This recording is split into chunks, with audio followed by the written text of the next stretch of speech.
Let's hope that you guys can hear me okay. Hopefully everything's good. I hope you guys are doing well this evening. I've got a little bit of a cold, so bear with me. Going to do things a little bit differently too. I've got a clip to play today. I have a giant hard drive full of all kinds of stuff that is not usable. So I've got a clip that I think will work out perfectly, and we'll go ahead and play that at some point tonight too. So it's just like a little micro clip. It's not enough to even make a video. I think it's only like 3 or 4 minutes long. So hopefully that is going to work out. I've got some things I want to cover, got some questions I want to answer, and then I definitely want to get to your questions in the chat. Do me a favor and please make sure if you guys do have questions to try to put them in caps lock, so that way myself and the moderator can make sure that we get to them, my moderator Justin. So, and we'll try to get to all your guys' stuff.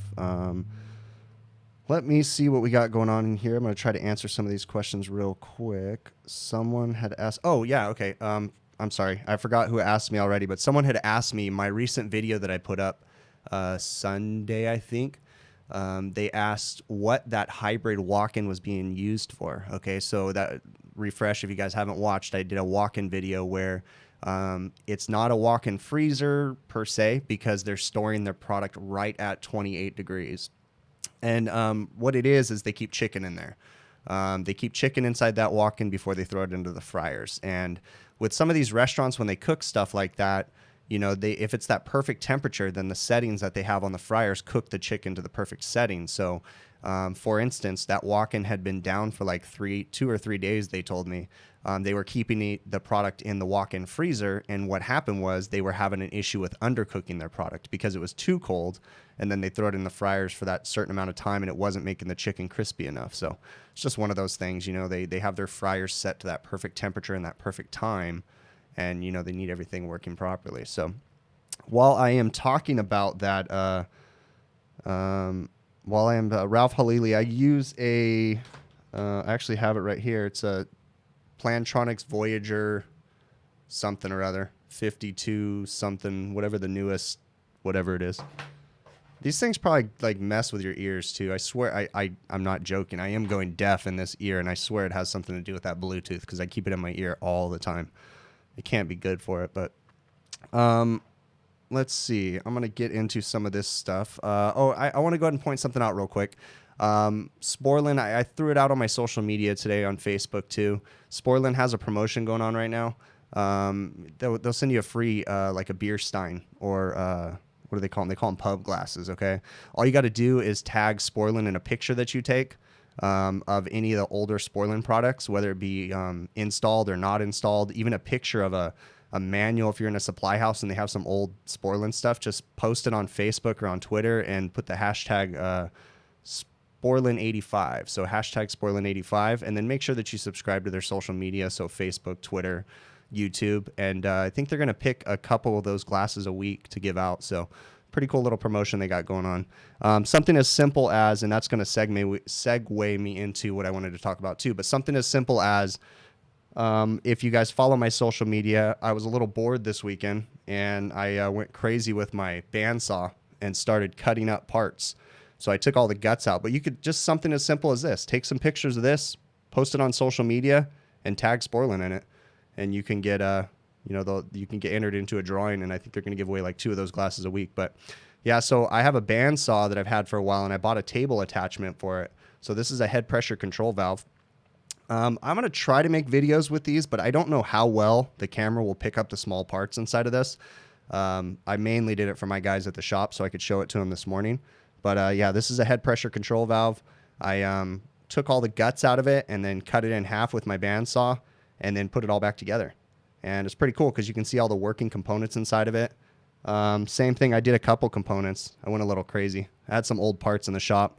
Here's an expansion valve. I don't know if the camera's focusing on that good enough. The expansion valve is pretty cool because you can see the orifice inside of it and stuff. I find that when you're cutting these valves up, it works best if you do it with a flare, because the flares, they don't bend and stuff, so it's really cool. But you can see all the actions. You can see how the power head works and everything. It's a really cool little cutaway. Did a liquid line solenoid valve also. That one's not as interesting, but it's still pretty cool. You can see it's just a little nylon or Teflon diaphragm in there that closes it off. And then Sporlin had sent me this liquid line cutaway filter dryer, but I took my own and did a different cutaway of it to where you could pull the whole inside of the filter dryer out. You can see the core inside there, and then you could see the screen. So I thought that was pretty cool. You know, for those of you guys that want to learn, even if you take old parts, go pick them up, take them, and go cut them up. Be very careful when you're cutting them up. But I mean, you know, it helps you to understand how they work. It'll really, really help to explain it to you guys. And, you know, then you could really visualize what's going on inside of there. I cut up a externally equalized TXV, and that one's a little bit harder to cut up because the external equalizer is on the wrong side. But it does, you know, it's hard to show it on camera on the externally equalized one.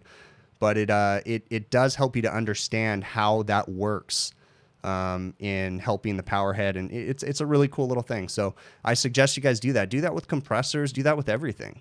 You know, compressors. I've got a bunch of compressors that I plan on cutting up to show. I've actually got a working one too that I want to cut up, and we're going to go ahead and plug it in while it's all cut up, and we can see it, you know, functioning and stuff like that. So I suggest that you guys do that. That's really going to help you to understand things a lot better. Let's see. I cut up a liquid line receiver too. I don't have it with me in here right now, where you can see the dip tube inside of there. I have some plans for doing that, so we'll do some stuff with it, and I'll see if I can get some film of it when I do it. So I just went a little crazy just cutting everything. So let's see. Answer some of the questions that I got. I got a really good question, and this is something I wanted to make sure that people understood. The field piece job link probes. I really, really like the field piece job link probes. They're a great tool, but they have a weakness. The weakness is in a walk-in freezer. The job link probes do not work very well when they get below like 0 degrees or something. When you're down at -10, they don't work right. So that's something to think about. Someone had asked me in my chat, and it was just like, oh yeah, I forgot about that. Yeah, something about the temperature sensor inside of them does not work when it gets down to like -10. So don't try to use your job link probes, or be cautious when you're trying to use them. They may not be as accurate. You always want to make sure, especially when you're using digital tools and stuff, you want to make sure that things are very accurate and verify and know when a weird reading is not the system and when it's your tool that's doing it too. So that's something to think about. Let's see. Yeah. I do want to point out a couple things too. I'm reading the chat as we're talking right now. We've got wow, we've got a lot of people in here right now. That's really cool. We've got a lot of new content coming out on YouTube. We have the new HVAC overtime show. I know they're posting links inside the chat. That's going to be on the Shop Talk channel, so check that out. That's on Friday nights. And then also, you got my buddy in here, Bill, and he's Curious HVAC Guy, and he's got a new YouTube channel. And guys, he's been putting out some really good content, and I'm sure he could use some subscribers coming over to his channel. I'm going to post a link inside the chat right now. Control V. I highly suggest you guys check out his channel and subscribe to it. He did a video the other day. I'm trying to remember. I thought it was a really cool one. Oh yeah, where he found a liquid line dryer on the discharge line. And it was a real cool little diagnosis. And I really liked the fact that he went into that job and stopped right when he got there, because he realized that they quoted to do something. And when he got there, it was a mess. And so he knew to go ahead and stop and call the boss and let them know, hey, this needs to be requoted, and step back. So check out his channel. He's got some cool stuff going on there. So lots of great guys on YouTube right now. I really like the fact that there's more and more of us coming out that, not out of the closet, but, you know, out onto YouTube. Not that I care if you come out of the closet, but, you know, hey, where did I go with that one, huh? It's a California thing. But yeah, there's a lot of new guys coming out on YouTube, and it's really cool because it really helps the guys that want to learn, you know. So just be cautious too, though, because there's a lot of people on YouTube that put out some crazy information and tell you to do things that are a little inaccurate. So you want to be very careful and just know when to gauge whether something's great or not. So let's see what else we got going on here. Okay, so let's go ahead and talk about, and I will get to some of your guys' questions in the chat. Remember, guys, if you're posting questions in the chat, throw them in caps lock and we'll try to get them, okay? So let's talk about my video about the hybrid walk-in cooler. So first off, that restaurant, the walk-in cooler had been down for, They told me 2 or 3 days. Okay. It went down like Friday night and they didn't want to pay the overtime. So they waited until Monday, I think Monday or Tuesday. Anyways, went out there and that was another one of those things where it led into a cluster F, okay, of stuff. But stepping back and looking at the big picture, I was able to not jump in there. Thank you very much, Fluke196. I really appreciate it. Stepping back and looking at the big picture, I was able to I getting distracted. That's funny, Bill. I was able to, diagnose the things one at a time. And you can't just jump into things. You got to start. I started with the contactor. Once I replaced the contactor, I found that the pressure control. Then when I replaced the pressure control, I found that the compressor. Then when I replaced the compressor, I found the TXV. And that's how things go. And when you're quoting things on the business side of things, when I quote things, I always let the customer know if I'm submitting a quote, there's no guarantee that what I'm quoting is going to fix everything. I guarantee that what I'm quoting is going to, like if I'm quoting to replace a compressor, my diagnosis or my quote is going to say, we need to replace this compressor first before we can further diagnose. So that way the customer understands there may be some stuff, because anytime a compressor fails, just like many people say, compressors get murdered, right? They don't typically die on their own. Okay. They usually die because something went bad, whether it be a TXV, In this situation, it was kind of I made some educated guesses on what possibly could have been the problem of that compressor. And the biggest thing was because it had a failed high pressure control, and that particular unit was out in the Coachella Valley, so they get regularly 115, 120 degree ambient air temps. I knew more than likely it had to be a high pressure issue when the pressure control was short cycling. So I had a feeling it was the high pressure. When I verified it was the high pressure, then I had to think, okay, what caused this high pressure control to trip? And my thought was, well, probably those condenser fan motors. And I've said on that particular location before, I don't know if you guys remember, I've worked on other equipment there. We go through condenser fan motors like crazy there. We have to change them every single year, pretty much all the way through the gamut, especially on the refrigeration equipment. We have to change the condenser fan motor. So I made an educated guess to change those condenser fan motors when I was doing the repair. Mr. Johnny Boy, I really appreciate it, dude. I made an effort to change. I made a decision to change the condenser fan motors, and I think my decision to do that was correct, because once I poured out the oil on the compressor, you saw how discolored it was from being overheated. So my thought, and the fact that we also had a bad discharge valve in that compressor, my thought was that thing had been going off on high pressure, and that auto reset pressure control was on, off, on, off, on, off. And they, on those encapsulated pressure controls too, they typically don't set the differential far enough apart. I installed an auto reset to replace it, but I have a big differential on that thing. So, but anyways, I'm going off on a tangent there. But yeah, it was really important that we looked at the big picture, that, I diagnosed everything that I did, and I changed the condenser fan motors. I got a bunch of questions as to why did you change the fan motors if they were working? Well, you got to kind of look at that stuff, and I made an educated guess. Okay. And that's what my customers pay me to do, because in the world of restaurant refrigeration, they don't want you to come back. They want it fixed and they want to be done. They don't want to say, oh yeah, we'll come back and, we might have to change this tomorrow. We might have to change that the next day. They want it fixed. So sometimes you can't just be throwing parts at it, but you have to make, like I said, educated guesses with those condenser fan motors. They have a high failure rate.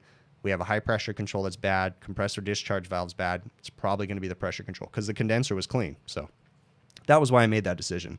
Another question that I got on that, it seemed like I got a million of these, is everybody's saying, hey, why didn't you just change all that equipment? That sounded great. And I actually thought about changing the equipment. But the problem is that restaurants don't have time for that. And to change that equipment, I would have needed a crane. So, I decided that, it's just going to be faster and easier for me to go ahead and change that compressor. Yes, it probably cost, if not the same amount as changing the entire condensing unit. Now, the condensing unit would have been a little bit more, because I would have had a crane fee in there. But I definitely would have saved on labor, because it would have been super easy to slap in a new condensing unit. But it's just one of those things, I had what I had and we needed to get it running. So we just sometimes have to make those decisions and not go down the route of replacement all the time.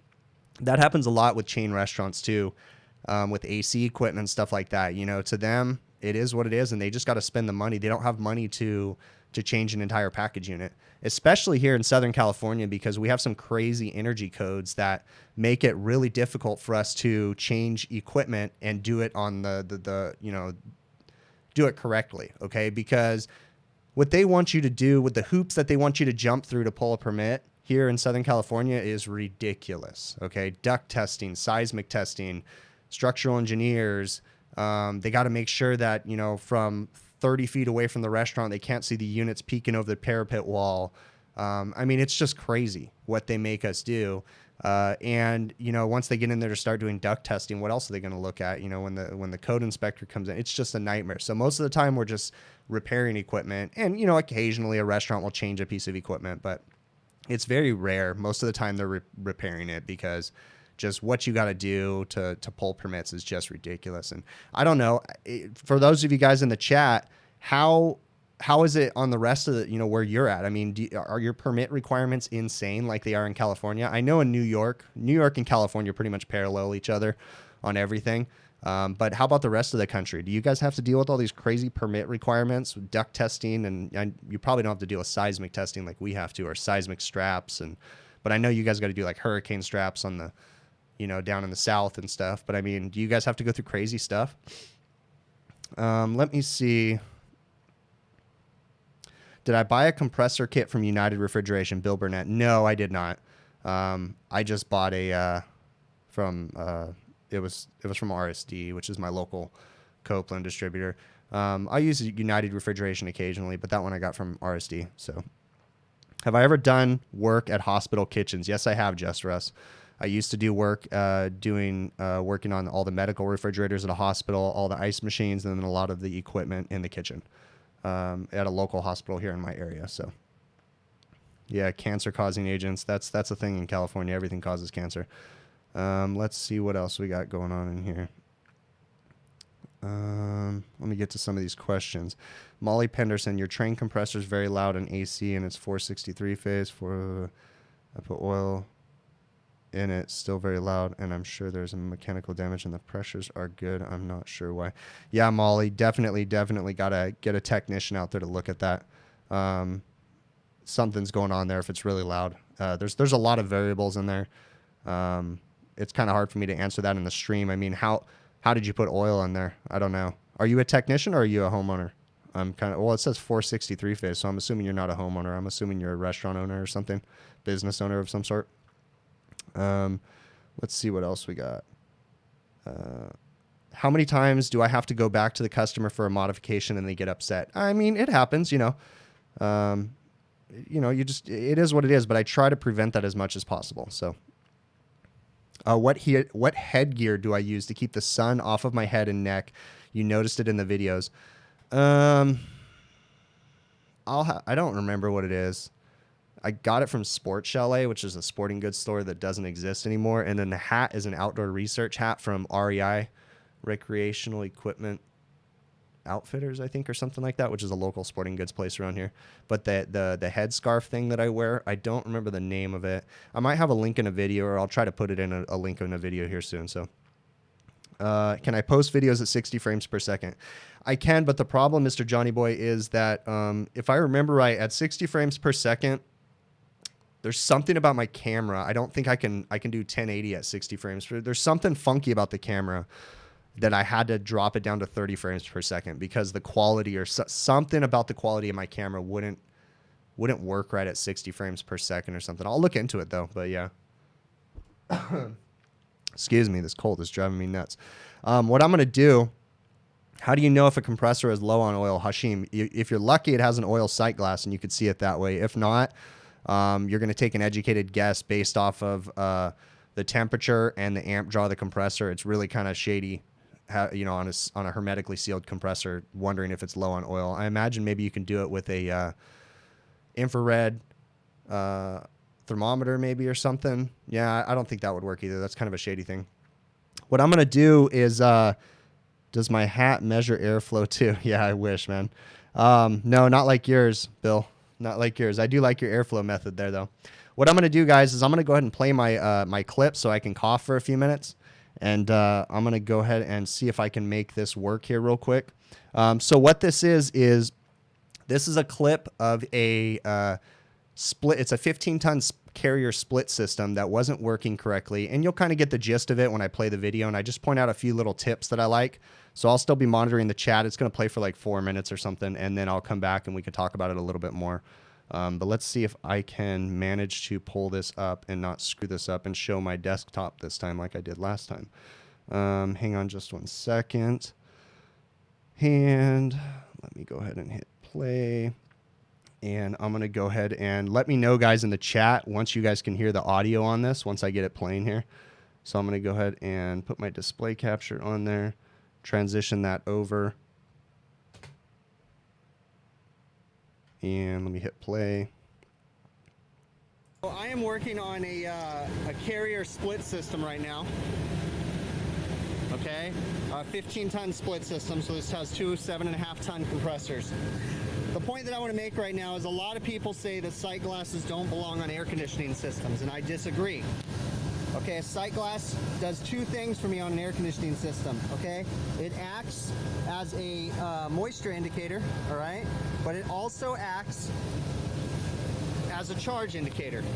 Now, it's not the same as with the refrigeration system. So with the refrigeration system with the receiver, okay, typically you charge to a clear sight glass once the box gets closer to temp, and then you adjust your superheat at your expansion valve, okay?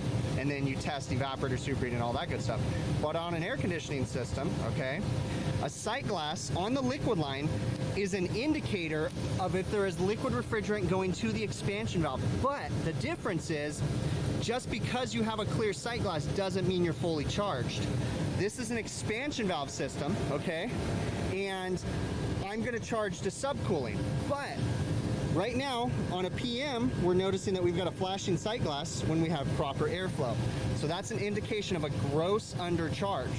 So to get me in the ballpark, I'm going to charge to a clear sight glass, and then I'm going to add refrigerant via subcooling once I get past the clear sight glass. On a system like this, this thing might hold, 20, 30 pounds per circuit. This is a big ass guy running probably 100-foot line sets down to the air handlers. So it could take me a long time, and a sight glass is a good way to get you in the ballpark and then adjust per subcooling. So basically I'm going to clear up that glass, okay? And then once I get it cleared, then I'm going to really pay attention to my subcooling. All right? And you see what we got going on here right now. We are grossly undercharged. This is a 410A system. I'm running 101 suction pressure and 321 head pressure. That's a 31-degree evaporator and a 100-degree condensing temp. It's currently 100 degrees ambient temperature outside right now. Okay, see my suction line is 71 degrees. My superheat is 39 degrees. I have 0 degrees subcooling and 101-degree liquid line, okay? So I'm gonna add refrigerant, clear my sight glass, and then once I clear it, then I'm gonna add more refrigerant to dial in my subcooling. Now this is a carrier unit, and they have the carrier charging chart. If you guys don't know how these work, it's basically ass backwards way of looking at subcooling. So you plot your stuff and it tells you your add refrigerant if when you plot it it's above the curve, and you remove refrigerant if it's below the curve. Okay, so that's where we're at on this one. So this little dot right here indicates where I'm at right now, and as you can see I'm above the curve, therefore I'm going to add refrigerant. So we are currently at 2.8 degrees subcooling.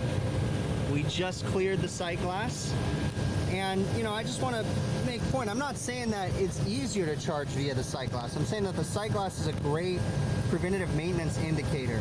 You could just walk by, say you're not even messing with the ACs, you could just walk by and say, hey, so there's my sight glass cleared up, but you can see that we're still not to where we're supposed to be.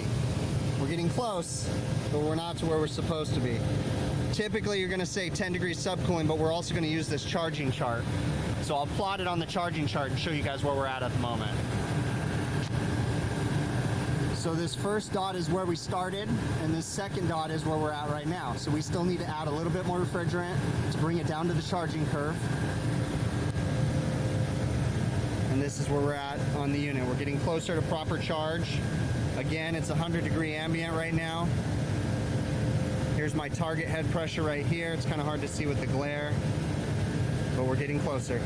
I do not have temperature probes on the evaporator yet because of the long run. There's nothing this is over 100-foot run, so I'm not going to be able to get temperature probes on there at the moment. So where we're at now is basically right there is my mark. We're right on the line, and right at about 10.5 degrees subcooling. The head pressure is right on point, within range.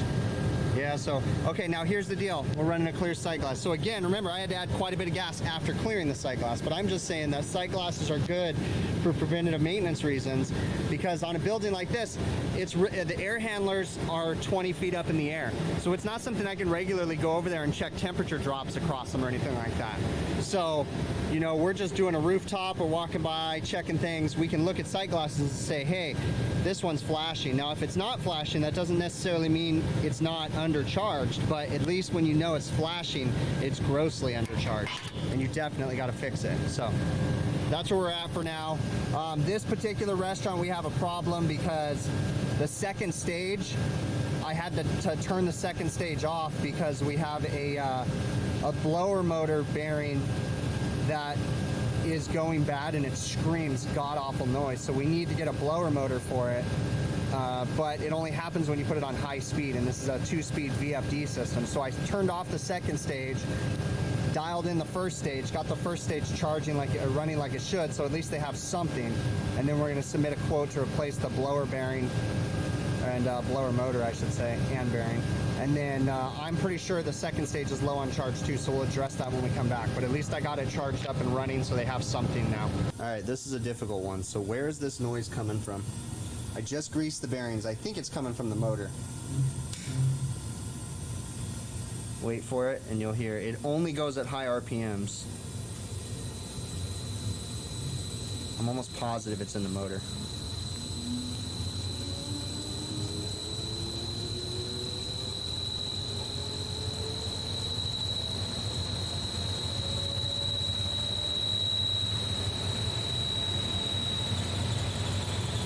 Here it comes.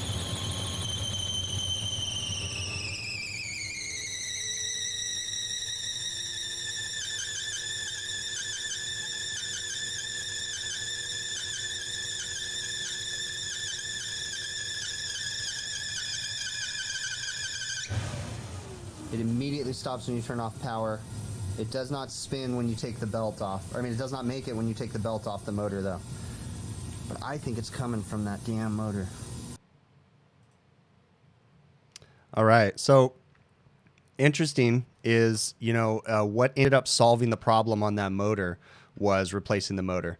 That sound was only happening on high speed, so when the VFD drive would ramp up to high speed, that's when it started making that sound.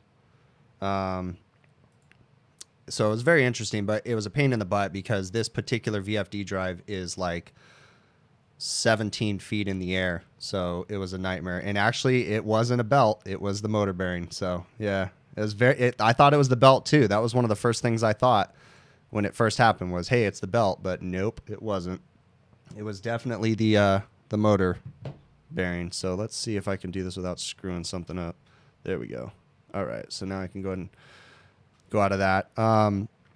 So we should be going back. Let's see what else we got going on here. So Zach asked a good question. He said, is it worth it adding a sight glass to an air conditioning system with the risk of a potential refrigerant leak? I'm going to tell you that with the Sporlan sight glasses, I honestly can't tell you that I've ever had a leak on a Sporlan sight glass.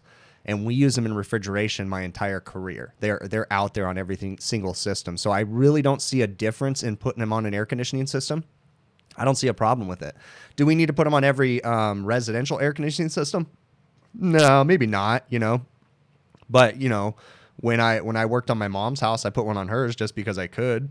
But I'm not going to, you know, I don't do residential work, so it's not something. But remember, a sight glass, though, you know, using that sight glass as a preventative maintenance measure to see if we're low on charge. Remember, that means we're extremely low on charge. So that's not an excuse to just walk by and just look at a sight glass. If you're there to do a preventative maintenance and that preventative maintenance requires you to put service gauges on there, then you need to put service gauges on there, because you saw the difference in refrigerant. I didn't tell you the difference, but I mean, there was a drastic difference between when the sight glass cleared. I think we had 1 or 2 degrees subcooling, and when I actually finished the charge and we had 10 degrees subcooling, and we were right on point with the chart.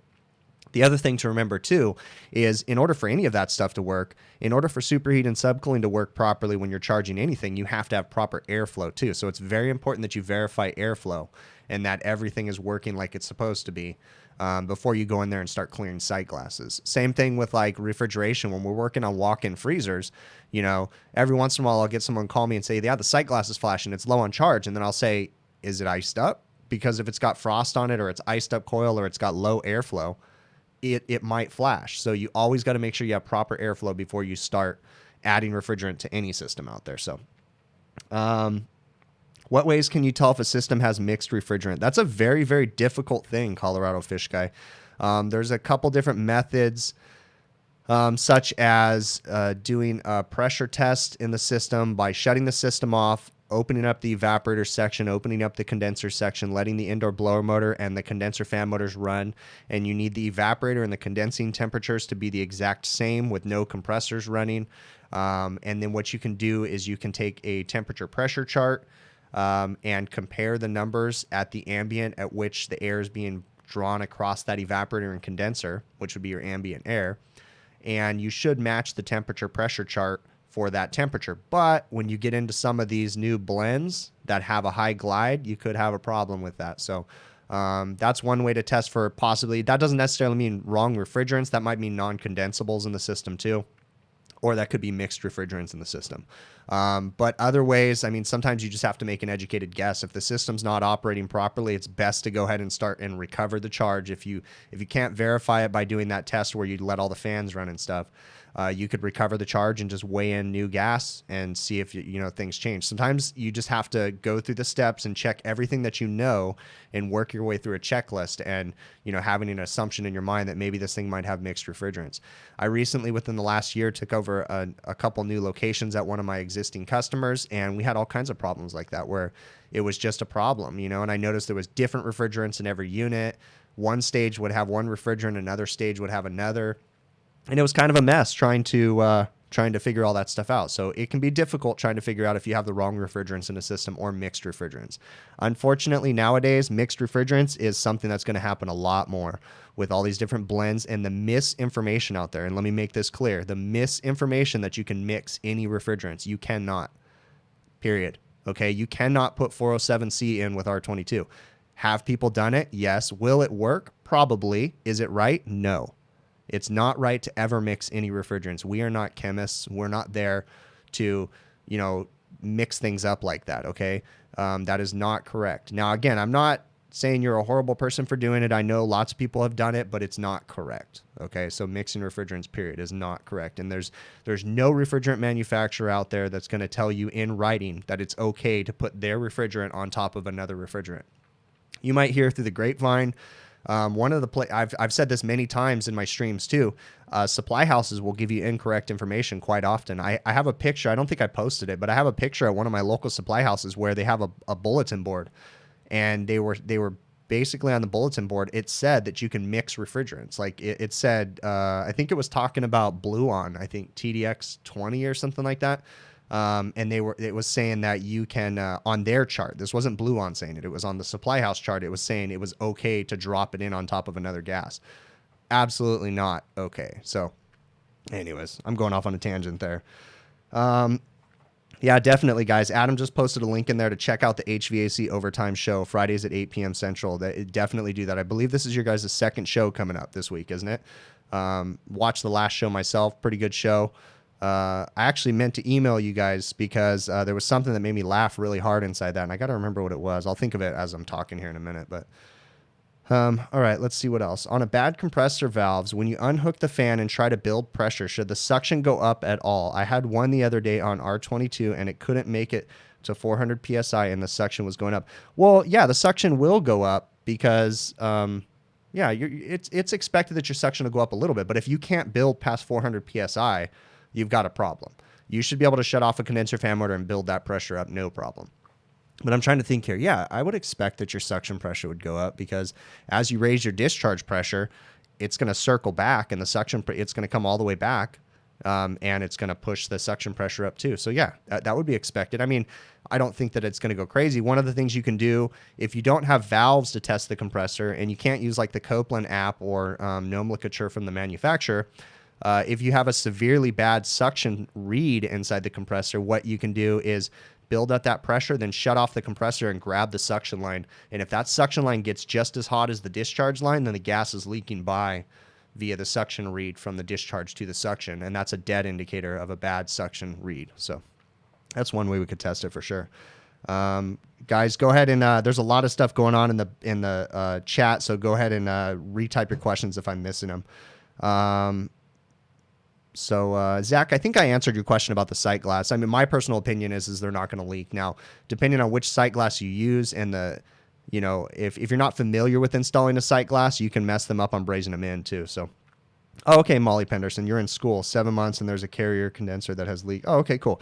I remember that, Molly Penderson. I remember that. So I remember you posting something about being in school. So I'm sorry I asked you that. So, and also sprayed soap water on it. It should solder it. Also, the fans aren't turning on. That's a good question, Molly. There's a lot of things. That's kind of a loaded question, so it's hard to answer that on the stream. So, just Russ, what happens to a hermetic compressor when it's overcharged and you're pumping down? Well, if it's overcharged, what you'll see typically is as it's pumping down, your discharge pressure will continue to climb higher and higher and higher, and then your suction pressure will start to climb too. And it's just you'll notice like, okay, this head pressure is going too high. And that's something like in the video, I mentioned that in my hybrid walk-in cooler video, that after I was done charging that system, I wanted to pump it down at the receiver to make sure that the system had enough capacity to store all the refrigerant in there. So, but yeah, you'll notice your head pressure climbing really high. Usually, I'll give it like 10 to 20 PSI on the discharge side. If the head pressure climbs above 20 PSI, then I'm going to really start paying attention and think maybe we might be overcharged. Okay, so at what point does working on duct detectors become a fire alarm control panel tech problem? That really depends on your area and your local codes, the municipality in which you work in, depending on the facility you're working in too. So for instance, if I was working in a hospital, they have different requirements for safety and different things. It also, I guess, depends on where the duct detector is. In my area, when we call the fire alarm company out, I find it best to go ahead and meet with the fire alarm company because people tend to point fingers. I get blamed and then they get blamed. So it's just easier if I diagnose a problem with a duct detector and say, hey, I need the fire alarm company to come out and adjust their wiring, then I'll meet them out there and we'll do it together.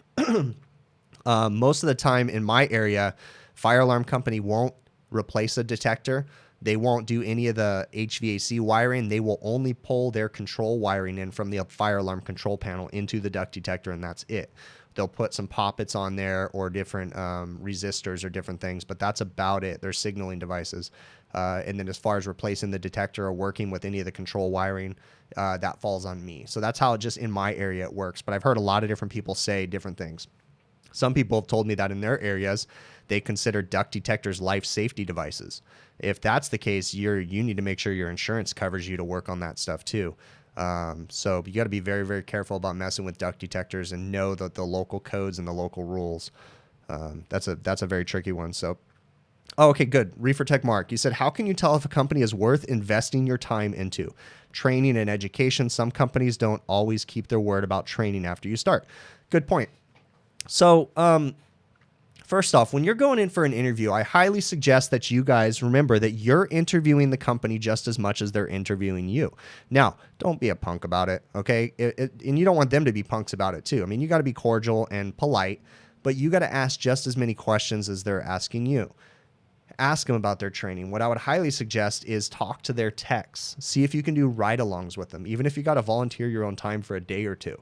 That's what I would highly suggest you do. See if you can ride along with 2 different technicians. Maybe they'll allow it. Maybe they won't. I mean, don't make it a game changer if they won't allow it. But I definitely think you need to do a ride-along with the company, at least with someone, whether it be the owner or the service manager. That's how I do it. We do an interview in office, and then we do a ride-along interview with me. with every single person that comes to work for us. So that way we can kind of gauge. And even still, they come on as a probationary period. But, you know, ask around supply houses, ask other technicians in the area what people think about that company, and just kind of do your due diligence. Look up on the internet, look up the reviews and different things, because they're doing the same thing to you too. They're looking up on Facebook, they're checking out who you are, so you should do the same thing for them. See how customers like them. You know, again, don't be rude about it, but definitely you got to do your due diligence. So, all right. So at my company, I have no problem sending people to do classes and different things. But at the same time, I won't send someone if I feel like they're not going to gain something from it. So, all right. How long into pre-chill does a Manitowoc energize the water inlet? It really depends on which machine you're working on. I work on a lot of the Quiet Cube Manitowoc machines, and the pre-chill is about a minute, but I can't remember if it's a temperature or if it's a timed thing. It might be a temperature thing. No, it's a time thing. So yeah, I think it's like a minute or something like that they pre-chill for. But every machine's going to be different. So let's see what else. What's my most overheated system you ever seen? Mine was last week, 300 plus degrees discharge. Yeah, I'm guessing the compressor oil has turned solid. And what's the most over-engineered system? What's the most over-engineered system? I worked on I mentioned it, I think, in my last stream as far as over-engineered. It was a Hvacr blue system, and it was a giant chiller on the roof, and it was pumping glycol all throughout the building. It was pumping it to the walk-ins, to the reach-ins, to everything.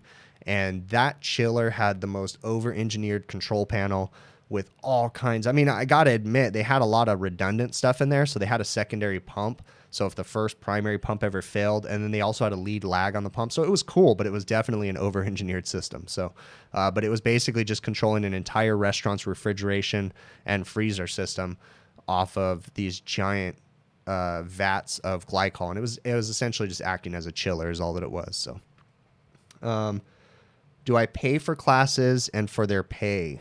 It depends. It depends on the class, and it depends on what's going on in every situation. We have paid in the past, but I'm not talking like I've never sent someone to like the 7-day Manitowoc training school. Never done that. We're talking like, you know, night classes at the ice machine school or something like that. If it's at nighttime, we're typically not going to pay them. If they're going to go, we'll pay for the class. If it's during the day, we have paid certain technicians for a certain class if we find that it's going to be of value to them. So it really just depends on what the class is. And, you know, most of the time we're not doing classes in the middle of the day in our area, but sometimes we do. You know, we have done it for, you know, manufacturers training. Basically, if I'm going to require them to go to a class during the day, during work hours, then I kind of have to pay them. So, you know, it just depends. Again, just one of those situations where you just got to kind of figure it out. All right. Let's see. I covered that. I'm just going through my sheet right here. Covered that. Okay, so I had a really good question today, and it was an air balance technician, and I don't know if he sent it today, but I came across it today. And he watches my videos, and he just kind of wanted to say, hey, I really like watching your videos. You know, it was a real nice email.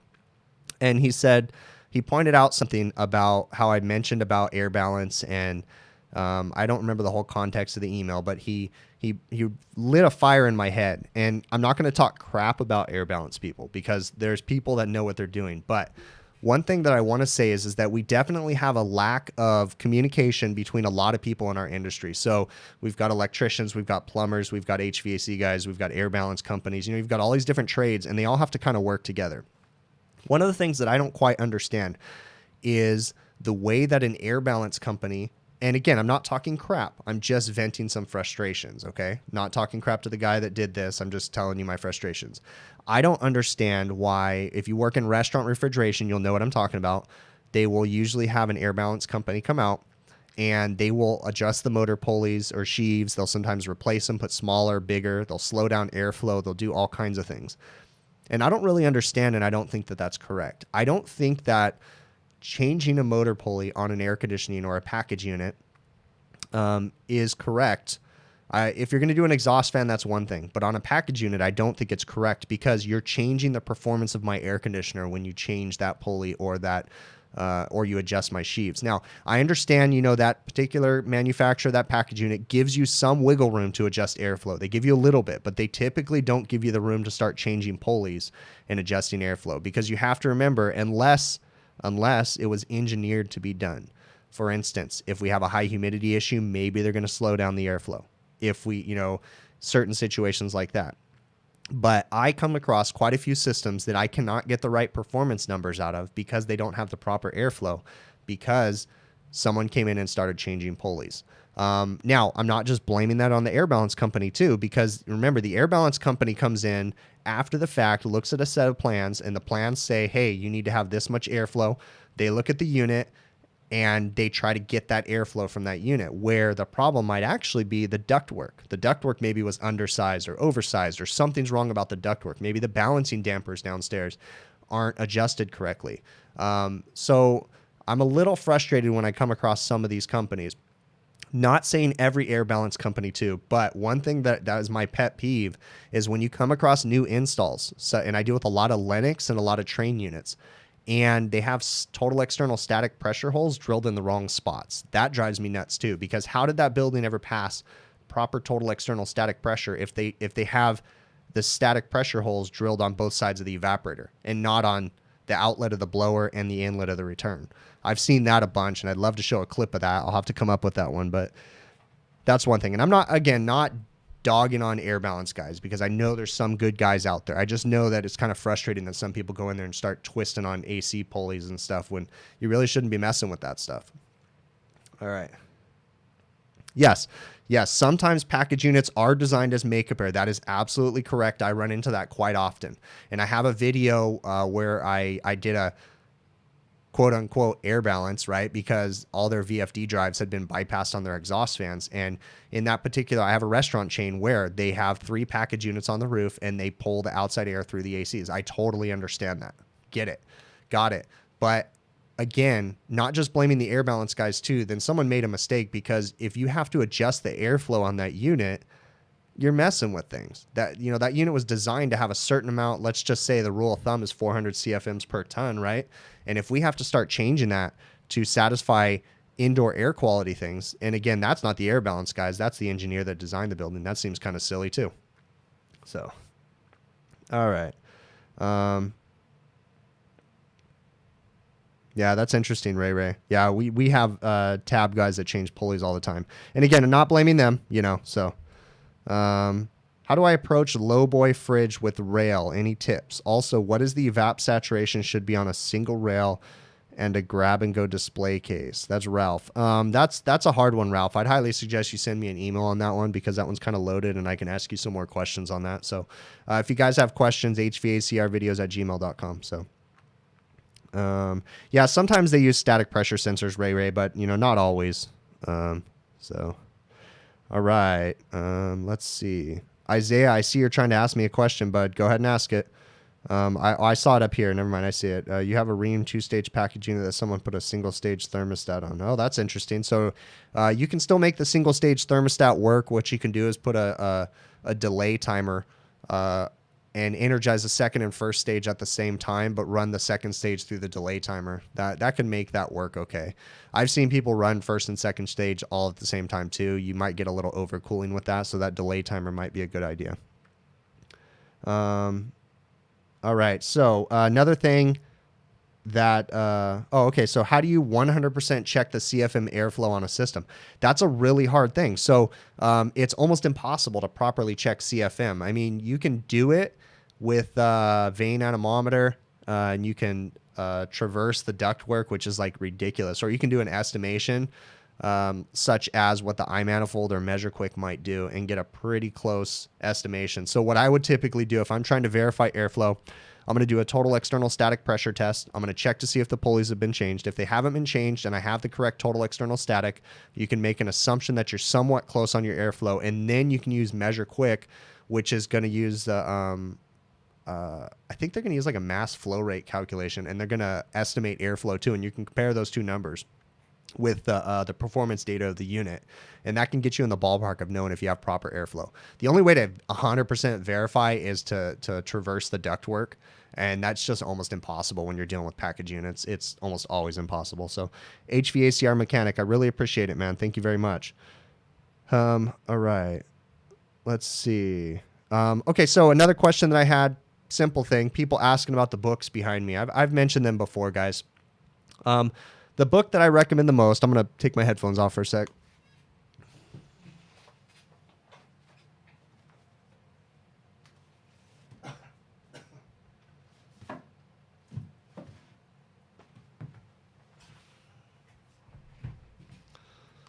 The two books that I recommend the most is the Copeland Manual. And what I will do in the show notes of this video, I'll put a link to this. This is the Copeland Manual. This is what I used when I was in school, learning how to do line sizing and different things. This is a very old manual, but it's still relevant to this day. You can, I'll put an Amazon link in the video show notes. And then also Commercial Refrigeration for Air Conditioning Technologies is another book I highly, highly recommend for you guys that want to learn refrigeration. This is by Mr. Dick Wers. I have heard a rumor that there's another version of this coming out. I think this is the third version, I think. So great, great books. The other books back there are just some manuals. I have an electronic motor book. These are the only two that I highly, highly suggest that I just showed. There's a couple NATE study manuals and then different airflow manuals back there. Fundamentals of HVACR is one of them too. So, but those two books that I recommended, definitely, definitely good books. So right on. Thanks, Justin. Let's see what else. Guys, throw some more questions in here and I'll definitely try to get to them for you. Remember, I mentioned it in the beginning of this stream, and I'll say it again for the people that have come in late. Sporlan has a promotion right now called the Sporlan 85. It's their 85th anniversary of being Sporlan. And what they want you to do is take any photos of any cool Sporlan advertisements, propaganda, not propaganda, what am I thinking? Old Sporlan parts or different things. Take pictures of them, post them on social media on Facebook or Twitter with the hashtag Sporlan85, and they're going to randomly pick a few people a week, and they're going to send you out some pub glasses or beer steins, whatever you want to call them. So highly suggest you guys do that. Can't really lose on that one, just posting a picture on Facebook or on Twitter. So definitely go for it. What about the control systems book? So just Russ. Yeah, I have a control systems book.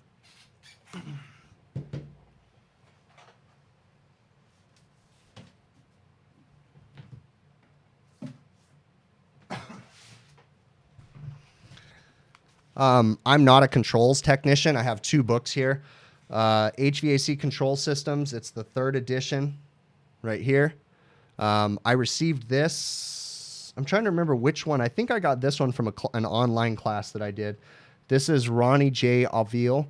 And then also I have fundamentals of DDC controls, basically. That one doesn't have a thing on the front, but HVAC DDC controls.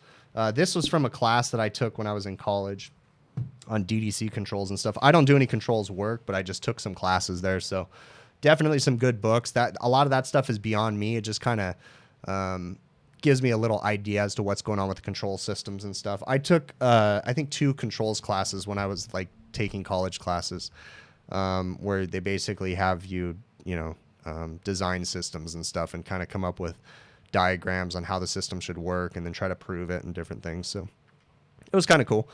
Yeah, the Copeland book is awesome. So, okay, so let's see what else. Big Dog Walks. You said, any advice on someone that you're 19 years old?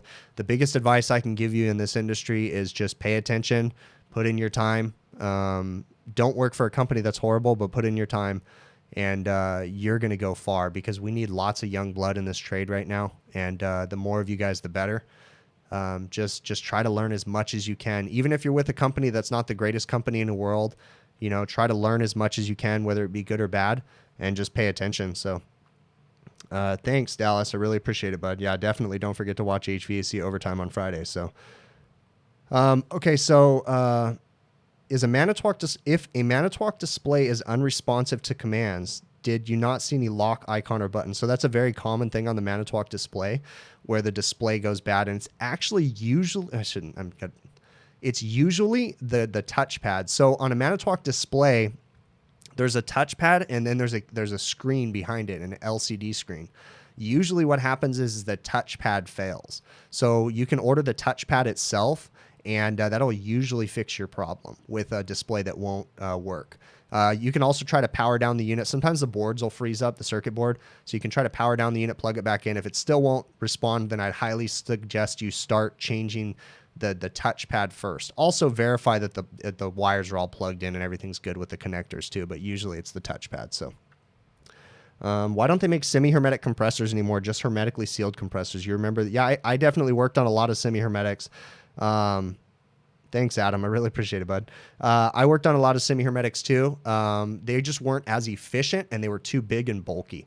The semi-hermetics were costing Copeland a lot of money too, and cast iron. And you know, they still make them, but they were just not as efficient and a lot harder to get into certain places. But they sure were nice because you could literally leave that compressor there for years and just keep rebuilding it.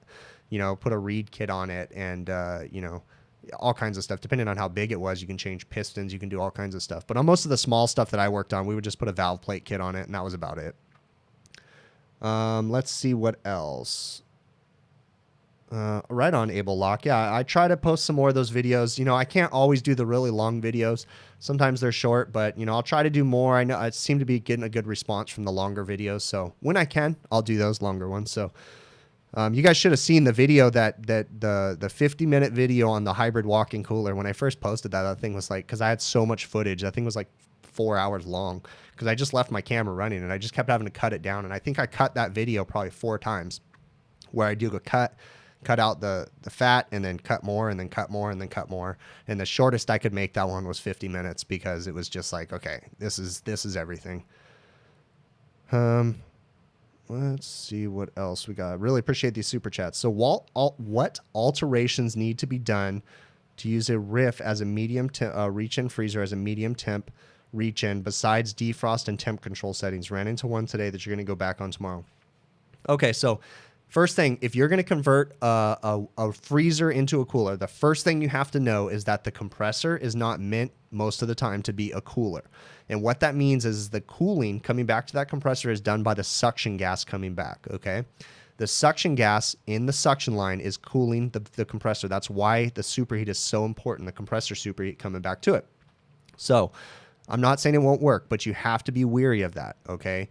You can convert it. The next thing you're going to have to do is you're going to have to rewire the system because on a freezer, you're going to have limit controls on the evaporator fan motor, okay? You're going to have electric heat for defrost, so you have to disconnect all that. You're going to have to disconnect all the limit switches, the fan delays, the defrost terminations, and you're going to have to run. You can usually use the same power source going up, but you're going to have to play with the wiring. You can use some of the existing wires, but you got to rewire it to where the evaporator fan motors run 24/7. And then you're going to install a temp control. You're going to have to change it, obviously, to a medium temperature control. Most of the time, you're going to use an air sensing or like a aftermarket coil sensing temperature controller. As far as the defrost strategy goes down below, you're just going to do air defrost, and you're just going to run the compressor whenever the temperature controller calls. Now, it's probably not going to have the longest lifespan, but it's going to last for quite a while. You can do it. But just remember that it requires that suction gas to come back and cool the compressor off. So when you have the higher evaporator temps, that suction gas isn't as cold anymore. And you might have some issues with that in the long run. So especially if it's a remote compressor on the roof and it's really high in temp, that might be a problem. So, wow, that was really weird. YouTube's analytics show some weird numbers right now. All right, let's see what else we got here. What do you think about soft soldering TXVs? Ralph, I'm not a fan of using the StaySilv 8 stuff or the soft solders. Not that I don't think that they'll work. I'm just not a fan and never really used them very much. So I either use 15% Silphos or 56% silver, and those are the two solders that I use. If I'm doing plumbing lines, I might use that 95.5 or whatever that plumbing solder is that you get at Home Depot or something. That's the only other one that I'll use. But I personally don't use soft solder on anything. I braze everything using the 15% and the 56%. So, okay. How do you do approach temp, and why is it used? So approach temp is just an ass backwards way of looking at subcooling. It's a more effective, I wouldn't say more effective way, but it's a way to look at the performance of the condenser. So approach temperature is liquid line surface temperature compared to ambient temperature. So liquid line coming out of the condenser, surface temperature versus the ambient air temperature that's going across the condenser, okay, before it goes through the condenser. Lennox is a big proponent of using approach temp, and I know that they do it on some chillers, I've been told too. But a lot of the newer Lennox units with microchannel, they're not using the approach temperature anymore, and they're actually going to a subcooling number. So as far as the advantages of using approach temp, honestly, I don't know those. I'm not smart enough to know why we're going to use that. I imagine it's just a performance calculation. The cool thing about approach temp is if they have published approach temp numbers for their unit, then that's a non-invasive test on the system. You just simply do a temperature split across the evaporator's return and supply, right? And then you can do approach temp, and then you don't have to put your service gauges on the unit, and you can evaluate the system if you know what the numbers are supposed to be, where, you know, like on the older Lennox units. So let's see what else. You like my Nightbot making you assimilate. You know, that's a Star Trek reference. I don't know if you guys were part of the Star Trek movement. I used to watch Star Trek when I was a kid, so that's a Borg reference. How do you do approach? Oh, okay, so I already answered that. So let's see what else. I'm going through the chat here and seeing what else we got. How do you determine if a power head on a TXV is bad? Well, if the easiest way, Ralph, is if a power head completely fails. I don't know if I can show this. If this power head, I don't think this is going to show up too well, but if this power head completely fails, the way that it works is it pushes these push rods down on this diaphragm that has the superheat spring on the other side of it.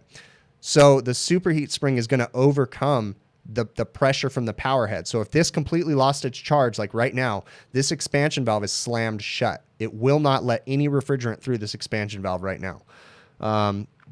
That's because the power head is completely failed. Now, if a power head is starting to fail, you're just going to see symptoms of a bad TXV, really high superheat, frosting coming out of the TXV, improper frosting, and different things. So, but the easiest way is if it's lost all of its charge, because it just usually is like it's pumped down. It just won't let any gas through it at all.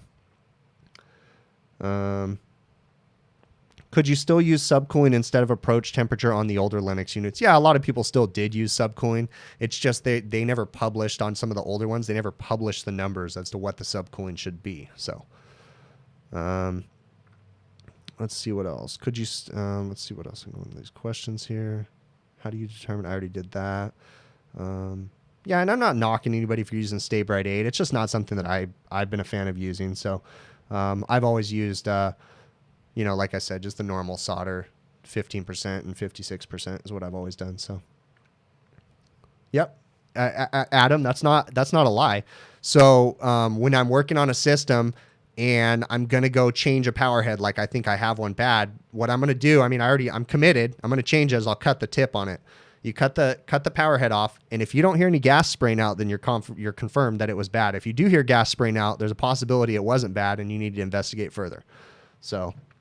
I guess what you could do is if you were suspect of a system, like, hey, do I need to change the TXV or do I need to change the power head? I guess you can clip the tip on it. And if you hear gas spraying out, then you might want to consider either cleaning the strainer, which you should do before you clip a tip on a power head, or just change the whole TXV or investigate the liquid line solenoid valve. There's some troubleshooting methods you could do there. So ever change out a weak capacitor only to get a call back a few hours later that the fan motor failed? Yeah, definitely knock it off. I'm going to say a controversial thing, and I don't do the residential stuff, so I don't have capacitor failures a lot.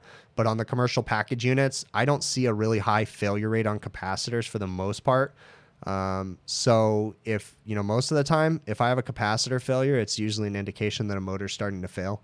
And we'll probably, depending on how long it ran with a bad capacitor, overheating and stuff, we might actually just change the motor.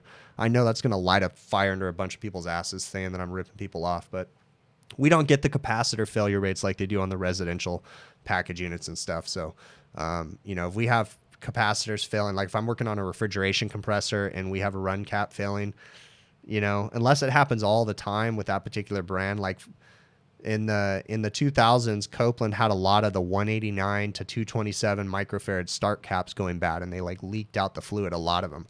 So those ones we were changing capacitors like crazy, but if it's not a situation like that where it's consistently happening, starting components are typically, in my eyes, a sign that something's going on with the compressor. So, and again, I probably pissed off a lot of people by saying that. But again, I don't know everything, guys. So at what box temp is evap superheat relevant in a freezer? Usually within 5 to 10 degrees of box temp is when you're really going to start to dial in evaporator superheat.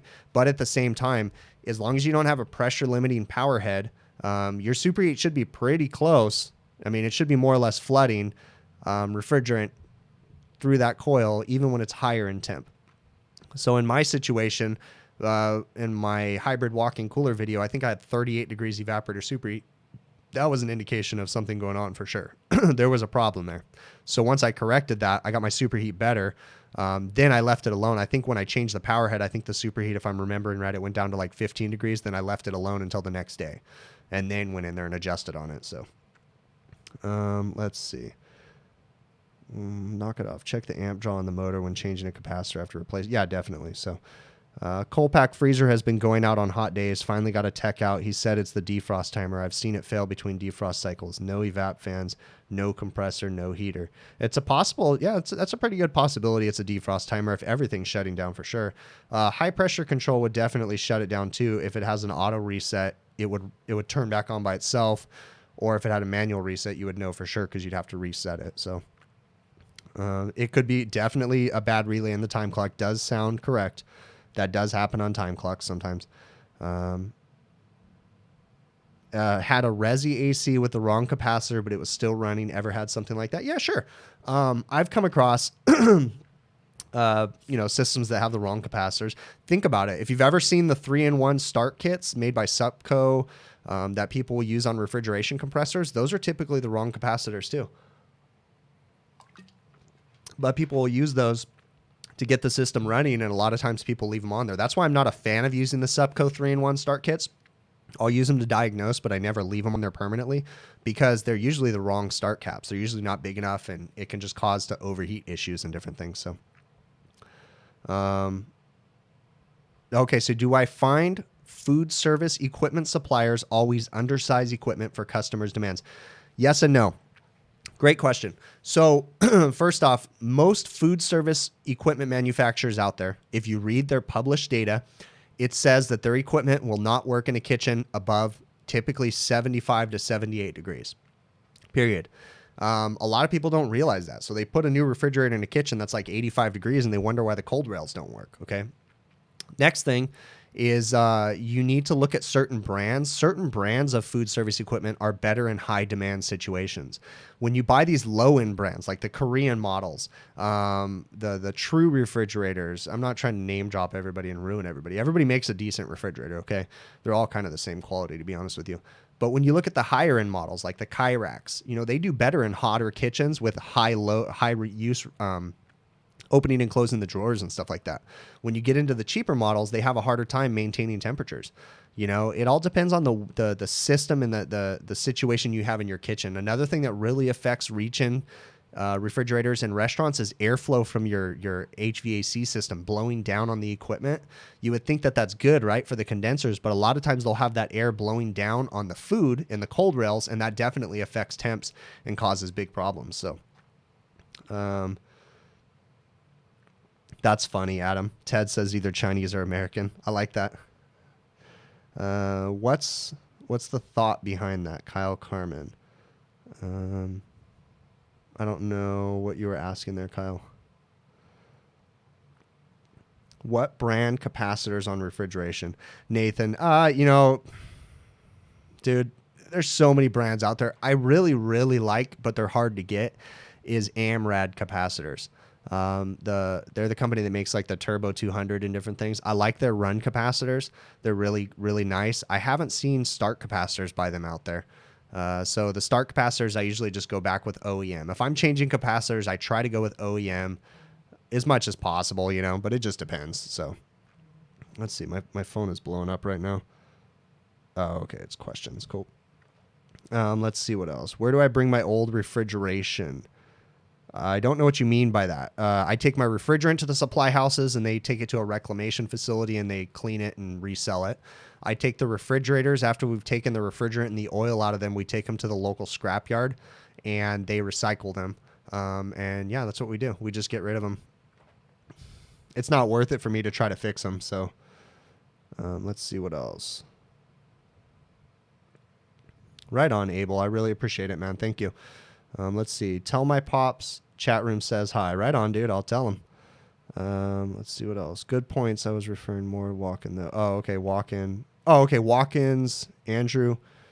I'm sorry. I'm getting really lost in here. So, Andrew, do I find service? Okay. So, undersizing walk-in equipment. No, it depends. It depends on the manufacturers. Most of my restaurants, the walk-in equipment's decent if the restaurants can keep the doors shut. But yeah, occasionally, I would say the majority of the time, to be honest with you, I see more oversized walk-in equipment than undersized. Lately, I see a lot of oversized stuff.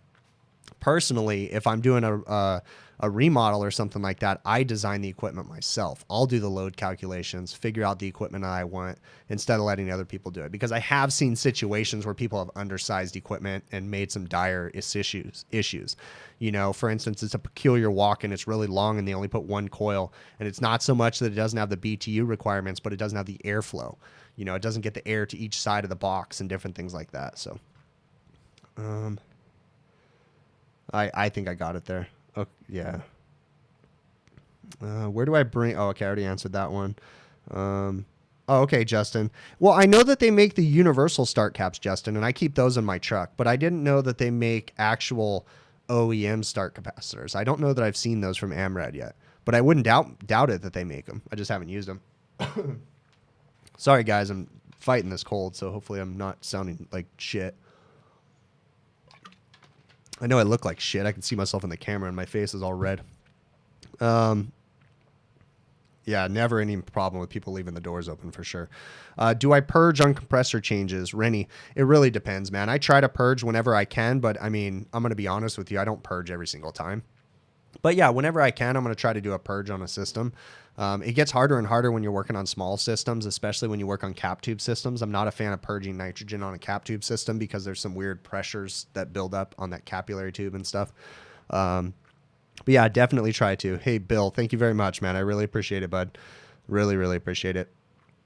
Let's see what else. Never ending battle with people leaving doors open. Yeah, I already answered that. Yeah, definitely. That's one of my biggest pet peeves. So, and let's see what I'm missing in here. What's your thought behind that, Kyle Carmen? I'm trying to see what I missed there, Kyle. I don't know what I missed your question. All I see is the what's your thought on that. It's going way back in here, Kyle. I don't know if I missed it, man. Just type it again. I'm sorry if I missed it, bud. That's going way back in there. I think I'm just passing right over it or something. What about Korea? Korea makes a lot of crappy refrigerators for sure. What do I think about the Beacon 2 system? So, Reefer Life, I work on a lot of the Heatcraft QRC controllers, which essentially is the Beacon 2 system from what I understand. I've never actually worked on an actual Beacon system, quote unquote, but I have worked on a lot of the QRCs. I mean, they are what they are. It's all about installation and proper voltage to the unit. The biggest thing I've had fail on the QRC systems is just sensors failing. I do like the fact that Heatcraft sends the unit with an extra sensor inside there. That's kind of cool. Okay, Andrew, you constantly systems that are sized as storage walk-ins. Yeah, I guess I could see that. I don't really run into that too much. So, no vacuum. Oh, no purge. Oh, no, I always vacuum. Just every once in a while, I won't purge with nitrogen while I'm brazing or something. But no, I'm always going to vacuum the system down. So, Amrad caps until your local supply house quit carrying them. Yeah, that's a bummer. A lot of my supply houses don't carry the Amrad brand, but I use the refrigeration supply houses, and they just carry Mars stuff. Mars has got like the corner on the market out here on the refrigeration supply houses. Mars, Supco, and New Calgon control the industry out here. They just have everything cornered. So, all right, guys, let's throw some more questions in here. If not, we're going to wrap this up. So I'll definitely give you guys a couple more seconds to throw more questions, and I'll try to get to them. So, see what else comes in here. I really appreciate you guys coming in here. Again, check out my buddy Bill's channel, Curious HVAC on YouTube. He's got a new YouTube channel that he's been really doing some good stuff with. I'm going to post a link to it right here. Go give him a subscribe. He's got some good videos on there. And then also, they've been posting it already, but check out the HVAC Overtime show this Friday. It's going to be on the HVAC Shop Talk channel. definitely check out Shop Talk too. Zach's got great stuff going on there all the time. Let's see. Tried purging cap tube and it kept blowing my solder on a refrigerator. Yeah, that's why I'm not a fan of purging with cap tubes, because it builds up pressure on the side before the cap tube, and it's kind of weird. So is frost on a Wi-Fi TXV sign of an issue? Oh, walk-in freezer TXV. No, not necessarily. I mean, it depends on how it's frosting. It really does. If it's the whole valve, and the coil's not frosting, then I would think that maybe there's something going on. But if everything's frosting, or if the coil's frosted up, or frozen up, then you definitely need to thaw it out first and then check the evaporator superheat. That's going to be your best determination. If it has a screen, clean the screen and then go from there. Let's see.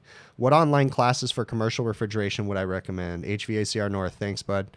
Online classes, hvacredu.net or it'saboutq.net. Those two websites have an online class program where you take an online class, and actually Dick Wers, the person that wrote the commercial refrigeration for air conditioning technicians, I took a class from him on the hvacredu.net and or it'saboutq.net program, and it was subsidized by my local utilities. So I don't know if they still do that, but they had a commercial refrigeration class, and you actually got the Dick Wers book as part of the class. Definitely check them out for online stuff. HVACR School, Brian Orr's website, lots of great educational information on there. And then, there's a few of us guys making silly YouTube videos too. So let's see what else. What is the proper way to adjust an expansion valve on a medium temperature system that has multiple evaporators, like 4 reach-ins, and goes in 3 walk-in refrigerators on the same circuit? Well, reach-ins are really hard to adjust superheat on, because a lot of times you don't have superheat ports on the evaporator to check the refrigerant. So it really depends on that situation. A lot of times on reach-ins, you really shouldn't be twisting on valves. You definitely want to check it on a walk-in cooler. But in all honesty, I mean, if the valve is sized correctly, you really shouldn't have to be twisting on a valve too much. If you ever, the only time really that you should be twisting on an expansion valve is on startup. And then after that, if you really have to make adjustments, there's usually something wrong, whether it be a plugged up strainer, a bad power head, or something wrong with the valve, or compressor issues. So, but as far as how on your system, send me an email. Maybe we can talk some more about it. So, can I do a video on showcasing how to do a load calculation? Yeah, I've definitely thought about doing that one, Bill, and I'll try to work on that. So when am I starting my new co-host position on Shop Talk? I'm not doing no co-host thing. I don't mind being on the show, but I can't even commit to being on my own show on time. So, but yeah, but I'm always willing to be a guest. So, all right. Thank you for my channel. Really appreciate it, bud. Let's see what else. All right, gentlemen, I think that I'm going to wrap this up. I can go get some sleep, go back to work tomorrow. I really appreciate you guys coming in here. Really, really awesome having you dudes in here. And I will catch you guys on the next one. I'm going to flip over my let's see, my intro picture. I'm going to transition that over, and I'm going to flip the outro music on right now for you guys. And send me emails to hvacrvideos@gmail.com. And again, thank you very, very much.